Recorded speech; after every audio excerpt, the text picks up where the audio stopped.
Hello friends, welcome to another Letter With Me video. In today's practice session, I am going to be finishing up this lettering that I started last week in my journal. And so last week I showed kind of sketching it out, and then I did it in pencil here, but I ran out of time to finish it.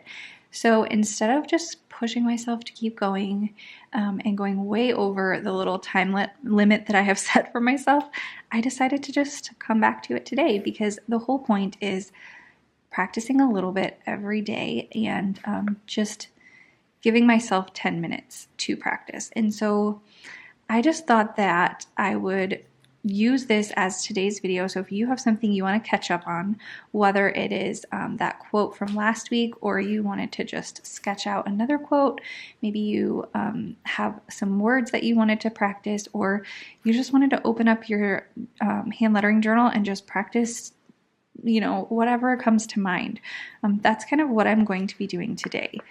And so I am going over this with this Unipin fine liner. This is a 0.6. I do want to say that if you have pens that you haven't used for a while and you are doing something like this, I would highly recommend testing them out before you start. I was doing some journaling in my Bible journal yesterday, last night, and I sketched out a whole big passage. Like down the whole side of the page.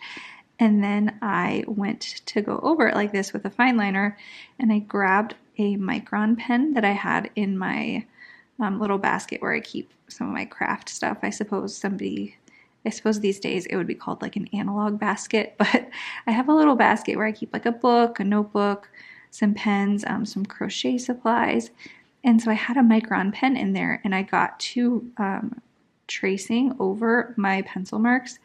And this pen was like soft, and so like one stroke would be really like thin, and then the next one would look thick, and some of them looked streaky. And I don't know why I just committed and did the whole page with this pen. I should have just quit, because when I ended up finishing it, I ended up going back over it with this thicker pen because it just did not look good. And I also didn't enjoy it because my pen was like scratching. I don't know if you know what I'm talking about, where your fine liner just needs to be thrown away. And so it's like scratching the surface of the paper. And then if you twist it around, you can get a thicker stroke, but it's not enjoyable to write with at all. So, learn from my mistake and definitely test that out before you start tracing, because I knew I liked the pen, so I didn't think I needed to test it out. But that was the pen that I threw away yesterday, and maybe I will be doing that more often these days as I work through some pens that I haven't used for a while. So I am using a little bit thicker of a fine liner because I did like the way that it looks, especially since this quote is a little bit shorter. Now, one thing with these is I'm not sure how quickly they dry in comparison to a Micron pen, so I'm probably not going to erase this here right now. I'll probably let it dry for a good while. I know they dry to the touch very quickly. I'm just not sure if they dry fast enough, like completely, where I could erase over it. So just to be safe, I'm going to wait on that. This paper is very thin, so it's not something that I will be using watercolor in. I do have another watercolor journal where I do hand lettering in it, but I don't know if watercolor is something that you guys want to see or practice with. You let me know what you think, because personally, I absolutely love watercolor hand lettering. It's one of my favorites. I even have a course on watercolor hand lettering, and I just love it. I think it looks so beautiful, and I think it's way easier than people think it is. But whenever I do watercolor videos on my main YouTube channel, they do not get very many views. And so I don't know if that's maybe something people just are not as in love with as I am. But if you want to see watercolor lettering practice on this channel, let me know, and I'm happy to do that. We could do like, a week or a month or something where we practice that. But my gut instinct is that that's not what people want to see. So unless I hear like some pretty strong feedback, that's probably not something I will do. But I just wanted to point that out. It's not because I don't like it. It's just because I just don't know that that would be super helpful for you guys. But let me know if I'm wrong, because I am always willing to be wrong about things. Personally, when it comes to like relaxing lettering, I just feel like it's hard to beat watercolor, but I get that not everybody feels that way, because I feel that way about coloring. I know that people got really into coloring for like relaxation purposes, and I tried it back, many 10 years ago. Not that I haven't since then, but I remember like 10 years ago trying it for the first time, and it was one of these coloring pages. There was all these tiny little pieces that you had to color in, and it made some kind of like, I don't know, design or something. It literally was like so stressful to me. I don't even think I finished it. And it was not meditative for me or calming at all. It was very stressful.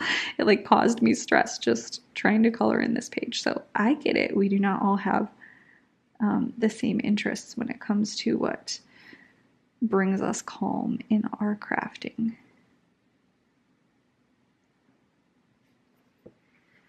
All right, here's what it looks like so far.